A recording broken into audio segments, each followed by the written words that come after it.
the author of Living Without Fear and the co-publisher of the Amazon best-selling Inspire Journeys. Get in touch with me if you want to start living without fear or writing your book. And please share this podcast with a friend who you know needs to hear this episode.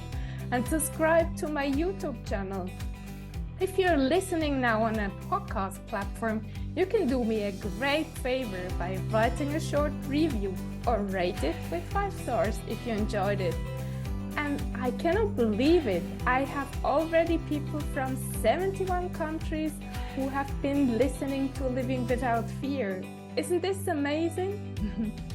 And today I'm so excited to introduce you to Sara Mobarhanfard from Switzerland. Sara is a business coach and strategist for aspiring entrepreneurs. She has a background in industrial engineering and supply chain management. She spent her first 10 years of career in the corporate world, but always dreamt of running her own business. Finally, she quit her job and started her sustainable fashion brand. Later on, she found her real passion in simplifying entrepreneurship for employees who want to grow successful businesses on the side of their full-time jobs. Sara helps them find courage and clarity to become the business owners they want to be. Welcome to the show, dear Sara.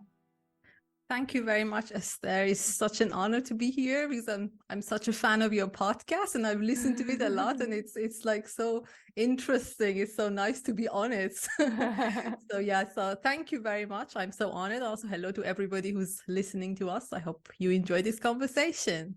Yes, and you're so welcome, Sara. So let's start with the normal question. What has been your turning moments in life? There has been so many of them because, you know, I was born in Iran. I'm from the Middle East. It's a region full of like drama, let's say. There's always something happening. So there's been so many moments, but I think one important one was when I was like around 20, I immigrated from Iran to Sweden to continue my studies there. So that was very important. It's probably like being an adult, starting life in a different country. I didn't know anything about that. Was very important. And then the next one, the most recent one is like the one I had, I think, nearly 10 years ago. I was in the corporate world. I was already there for like 8 years. I wasn't very happy with my life, but I couldn't describe it because everything looked all right on paper.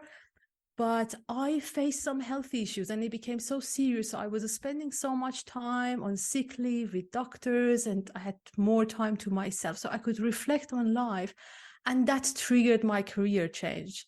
So it wasn't exactly then when I changed my job. It took me 4 years to quit my corporate job. And then I started that fashion business. A few years later, I continued turned my consulting side job into coaching. So I think, the most recent one I can refer to was that big health issue when I had 10 years ago.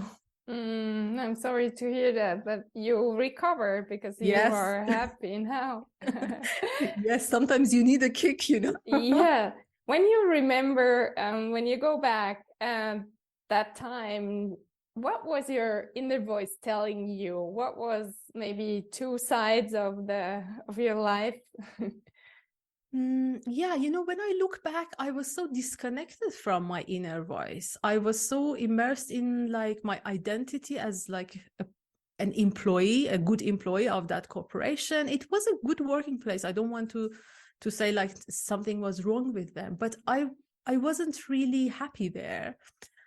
And I wasn't listening to myself. I was always looking at, okay, what positions are open? Okay, if I want to have a promotion, that would be the right thing for me. Let me fit into that box. And so there was not much of inner voice. It was always like, what's the perfect thing to do? What are like my qualifications? Let's fit into that. But then that health challenge I had made me I was forced to go to a therapist. Actually, there was still not me listening to any inner voice. So my doctor was forcing me to go to this therapist because I had a lot of pain issues. I had to manage pain. And I was so frustrated. And I remember the therapist told me that at some point you need to consider a lifestyle change. And I was so angry. I wanted to change my therapist. I was so angry with her. And then I remember I got back and I even talked to my doctor, said like, she doesn't know. I'm a career woman. She doesn't get it. Introduce someone else to me. This lady doesn't know what's going on in my life. So I was, it was like things I didn't want to hear. But then after some time, I stayed with her. There were other tools we worked on, and I was made to think a little bit more. And I started to listen to that inner voice, and it took me 4 years because I still didn't know, what am I listening to? Is it my inner voice? Is it like what? So it was really a journey for me. I learned things the difficult way, I would say, and that's maybe like one of the reasons I'm doing what I'm doing, is that I don't want for people to take 10 years to learn these things. Yeah, and then slowly I remember there was a point that I was becoming a bit more aware of my surroundings, paying attention to my environment, like what makes me happy, what is not making me happy, where I feel more fulfilled, and I started to learn more about what I really like. So it was not one moment, it was like quite a long journey. That's why it's difficult to say when it was exactly. And what was it that made you want to stay in this corporate world? Was it from your parents, your idols, whatever? Not really. The salary was good. So there is also something when you build a lifestyle based on the salaries you're being paid. And I was scared, like I didn't know, okay, if I quit, how things would work out for me. It was also, when we go, at least my training, my upbringing was like that when you go to universities, they train you, especially also when you learn business, they train you to become good employees. Nobody is teaching you to be entrepreneurs. And even like the entrepreneurship they teach in business schools, even these days, is about entrepreneurs who want to make big companies. So I had no idea how it would work out. And I wasn't sure like if I'm ready for that challenge. I was also a foreigner here. I still had to sort of make sure I don't do anything crazy that Switzerland kicks me out, So I wanted to follow all the rules. So there was a lot of that. But the more and more I was learning about what this whole journey of entrepreneurship is looking like, and how would I fit in, the less fear I was having. So yeah, that was pretty much, yeah. Yeah. Okay. So it was money, but also status in Switzerland. And so what else was it? What kind of fear was there as well? This is Do pretty you much remember? always fear is always, I mean, this is also something I hear a lot with people I work with these days. It's always fear of failing, of course. When you have had a career of performance, when I was in school, I always had good marks. When I was in the company, there is some recognition of what you do, it was like when you quit your job, you lose all of that. Entrepreneurship, running your own business, you don't have that kind of and I always felt like if I fail, everyone would make fun of me. This is always the sort of funny things. There was like, there were like partially fear of losing security in my life, and partially of, would I make a big embarrassment of myself, like fear of judgment. That would be probably the best to describe it. Yeah, I understand very well. When I think back, I was so afraid of putting a price to my products. I don't know, did you encounter that as well? Because I had to work on my self-worth after quitting the corporate world. Yes, there were two things. First, it was that when I quit my corporate job, I always expected that I have to earn the same salary right away. And then also people I was surrounded with, all my friends, everybody I've known, my husband, everybody is corporate person. So they didn't really understand what goes into, like, when you run your own business and all the work you have to put in and everything you have to do. The money doesn't come so quickly. So every time I was going to a party or a meeting with anyone, they would ask, like, okay, so are you profitable now? And I had just launched my business like for a month. I didn't even have products. It was like I felt this pressure that I have to bring that money so quickly. It didn't help me back then. I only started to sort of make my income when I let go of that pressure. And then the other things was the charging. I didn't know exactly what to do. When I was in corporate, my job was I was a purchasing manager. So I was working with 10 million francs. That was the kind of money I was used to. And then in the company, like spending like a big budgets, that was what I was used to, because we were dealing with businesses. And then I didn't know when it came to people, when like business to customer, it didn't know, like, okay, what would be the right money? And it was a journey for me. A lot of people go through undercharging. I was the other way around. I was sometimes like coming up with these crazy prices that were not working. So that's also a problem. So there was a bit of playing around until I found like what is really right for these people, what is my comfort. And it is still a journey. You know, people like me who offer services to people, it's like you upgrade your value and then you can also increase your prices. But it took me a while to understand this world. And how did you find out how much your worth, your self-worth with your services? How did this journey Sorry. No, it's no, thank you. Yeah, it was a journey. I was not really connecting my worth to the prices I was charging, to be honest. I know a lot of people go through that, especially like I was working with artists. This was like quite a narrative.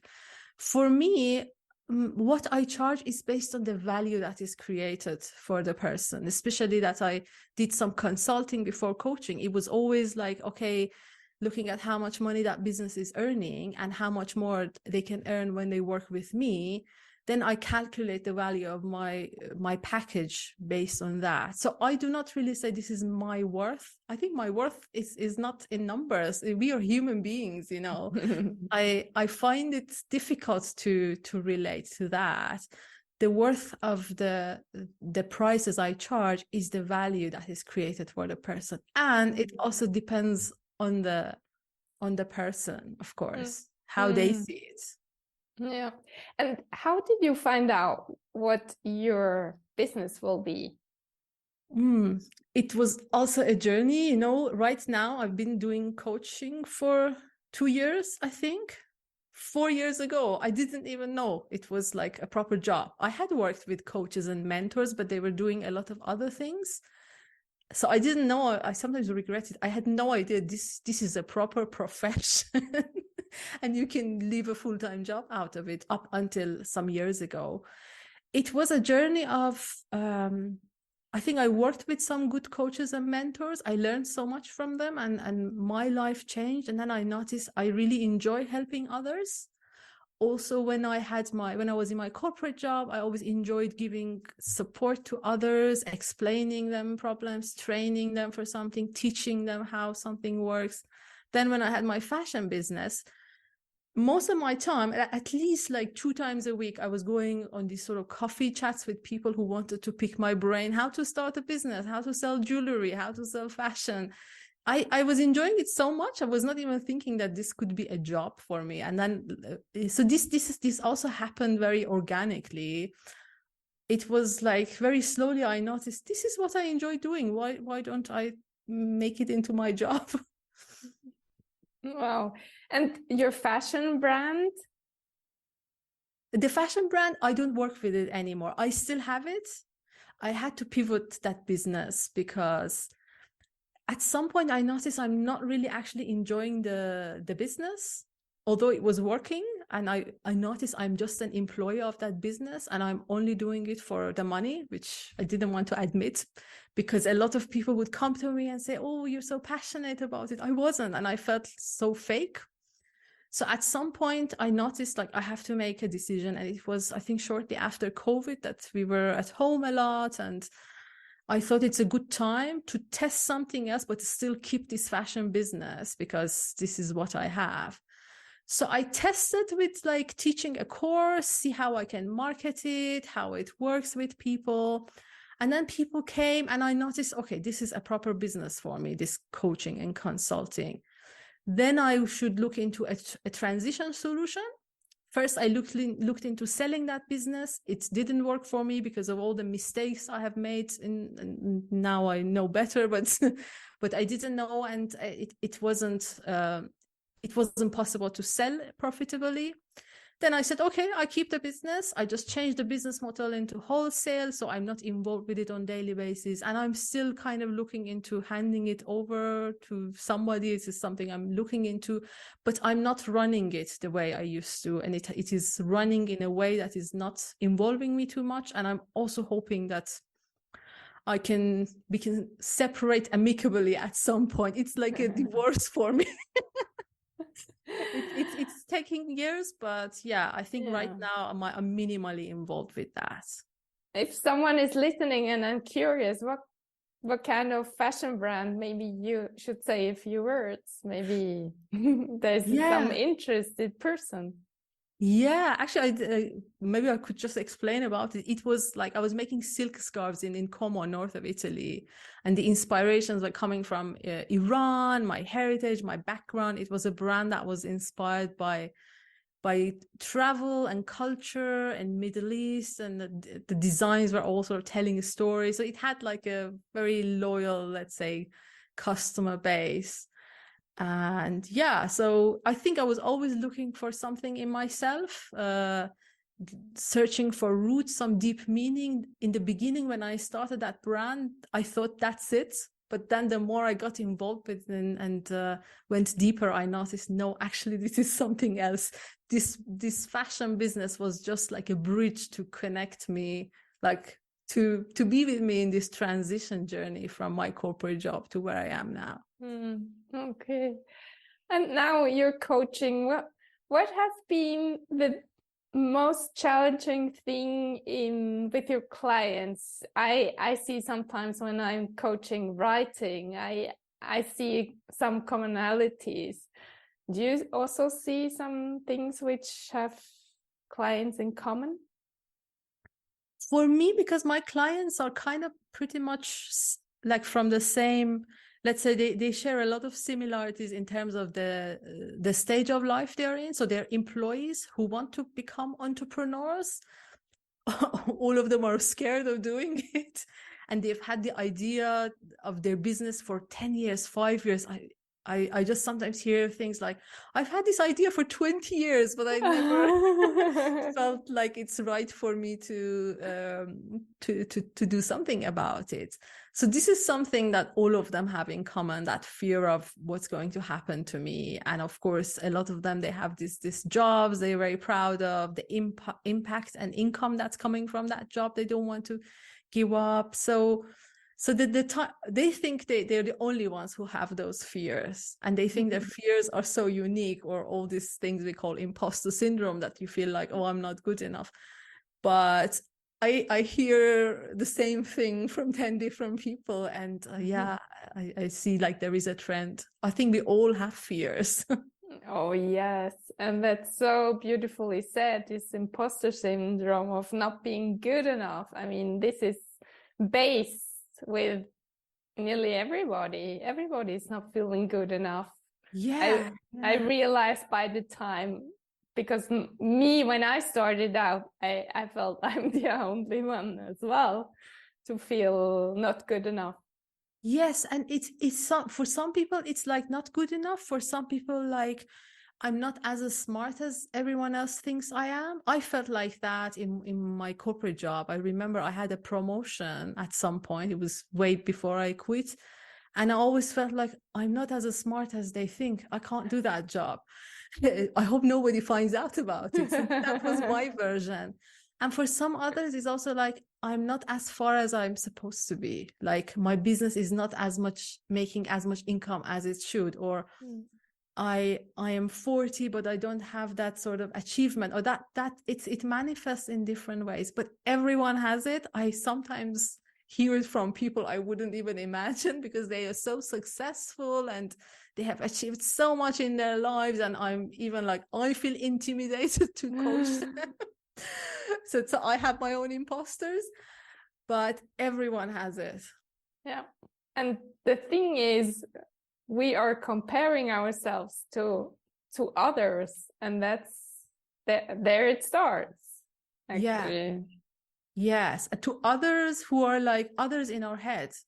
It's not the real others. It's the stories we have made about those others in our heads, and we compare ourselves. Yeah. Do you know this as well? Comparing yourself to others? Yes, you said it. Yeah. Yeah, Nowadays? now less and less. It's becoming less and less. I think social media is something that makes you see more of others. Maybe 10 years ago, I don't know, it was less of it. Now you see an aspect of everyone's lives. For me, it's becoming less and less, to be honest. Sometimes, I see things and I say, oh, I wish I was doing that. There is a bit of that, but now I'm more focused on myself, I notice. But I can't say it's going away. We are living in a society. I think others remind something. It's not others, it's something about us that we are reminded about. I think it's beautiful when you can concentrate, how you said, on yourself, so you get away from this comparison. And sometimes, I don't know, how do you see that, Sara? If you see someone who is doing something you would like to do, I stop and I ask myself, what could I do to also be there, or maybe do it as well? How do you see that? Yeah, I think that's how it's supposed to be. Instead of comparing ourselves, I think we should, like, every time we see, it's either someone triggers something in us, it's either like a negative trigger, then you have to ask yourself, like, what emotion in me is being tickled, let's say, or can I learn something from this person, or what is about it that I really want to have that I don't have. So it's always worth digging into. But yeah, instead of comparing, it's always good to see, what can I learn from that person, or what is that they're doing that I want to do. Maybe look at like the strategies they have used, or maybe I should give it a shot. You never know. Maybe you can be friends with them and ask. It's much easier than we think often. Yeah, exactly. That's nice. And when you have now a new client and you start, where do you start? If somebody isn't ready yet, maybe you can give some details where to start. You mean to start a business? To start a business, or even to find out what you want to do, really. Yeah, so a lot of people actually I talk to, sometimes I have these conversations with people for 6 months, chatting every now and then after 6 months they come to me and work with me. It's because it's not about me, it's about they're so scared of investing in themselves and in that decision. So that first stage is just a lot of fears. I always tell them, like, make a list of everything that can go wrong. Make a list of everything that you're scared of. What's the worst thing that can happen? And then imagine, like, what is that? Imagine like that worst thing has already happened. How do you feel? And then they kind of go through those emotions, and it makes them sort of more comfortable with failing in case that is going to happen, which most of the time isn't. And it's really that's one thing. And then the other thing is, like, to really understanding what you want. It's a journey. It's not, this ikigai exercise is so famous, but it's more than that. I think it's a journey of, like, everywhere you go, just have your senses active. What is bringing you joy? What is annoying you? when you watch other people doing something, what excites you, what you don't care, just be more aware of these things. I don't know, either journal it or just make a note of it and reflect on yourself. What environments really motivated you to think? What topics are really interesting for you? What type of people would you like to spend a lot of time with? And this is like, I think, is a journey that when someone experiments with that, they will know, and they always know. It's just there is a lot of thoughts and clutter and everything else that doesn't let you think. That's wonderful. So Sara, if you have to summarize maybe 3 steps or 3 truths just to start your business, or just, yes, to continue your success story, whatever, what would you give them? The first thing would be, I like this quote, I don't know who came up with it first, is simplify to amplify. I like simplicity, and I always say my job is to simplify entrepreneurship. It's just when people see a lot of things happen in businesses and they feel overwhelmed, don't overthink things that are already simple. Just try to reduce the problem into a few elements. How can you simplify a situation? How can you understand things better? How can you explain things in a simplified way? I think this is for starting a business. This is very important, because people go look for these 10-page business plans and my profit would be like that and numbers, all of that. You don't really need that at that point. Just what is your idea? Who are you going to serve? Who can support you? That's it. Because if you have these elements in place, then everything else will come through. And then the other thing... Excuse me. Can you give just a more practical example, for example? Yeah.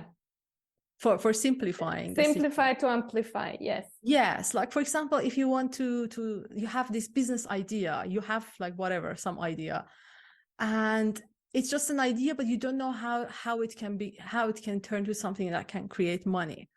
So I see a lot of people, they go search on internet, find this business plan template, or look at corporate templates of business plans, which are very detailed and complex, and try to come up with answers for like how much money this is going to make, or how much should I invest in it, or what is the ecosystem like, a lot of the jargon things. It's very difficult to answer those questions when you just have an idea, and it's not going to help you, and you're going to change all of that. And people spend so much time on these things. So it's just complicating something simple. Instead of that, okay, look at your idea. What is it about? Who is it going to help? And then I would say go Google or go on LinkedIn or Instagram or somewhere, look at all the organizations, all the people who kind of relate to that idea. So if it says, I don't know, social entrepreneurship, helping people with something, there are so many groups who talk about these things. Look at the people who are doing things. What topics are they talking about? Just try to connect and experience that environment, to visualize yourself in that identity of someone with that kind of business. Start with that, and then all the other answers will come to you, because you will build a new support system who can help you with all the answers. You're not supposed to have all the answers. So it was so simple, just the idea, just find out who's working with it, and keep an open mind so you can find all the answers. Wonderful, I got it. Well, yeah, I think it's just because it's so simple. And then the other thing is like all this everybody's so obsessed with clarity, like how to find clarity. Clarity doesn't come with you sitting at home thinking and doing all the courses. Clarity comes with action. Because you do things and you gain some experience, you have some results, you know what works, what doesn't work. And so sometimes you have to have some courage to take a small step and take action. And then the clarity will come to you. Beautifully said. Are there some more things you could add, or I interrupted you? That's okay. Yeah, I think that's pretty much it. It's so simple. I always have like only a few things, because I think once they also try with the action, also all the fear will go away. It's all connected to each other. So simplicity makes it easy to take action.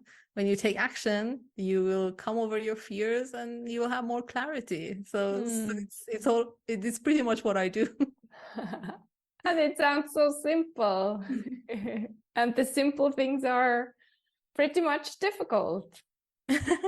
I think they are not actually. I think we make things difficult. I think human minds are complex, and we suddenly bring in all the factors because that's how we are designed. We are designed in a way to protect ourselves. That's why we have fear. Fear is a good thing.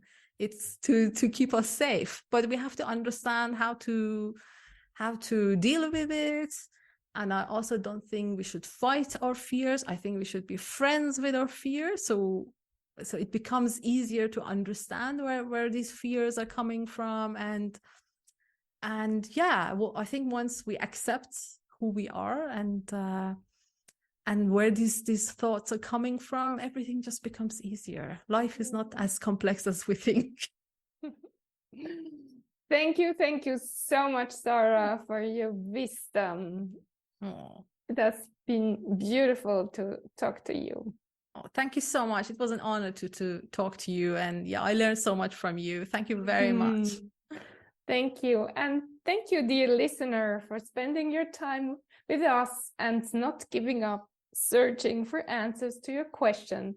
And in case you feel worthless and nobody seems to like you, we tell you, you are awesome, you're loving, and you matter. And please don't stop telling yourself these sentences hundreds and hundreds of times to get them in your system. Have an amazing day and talk to you next week.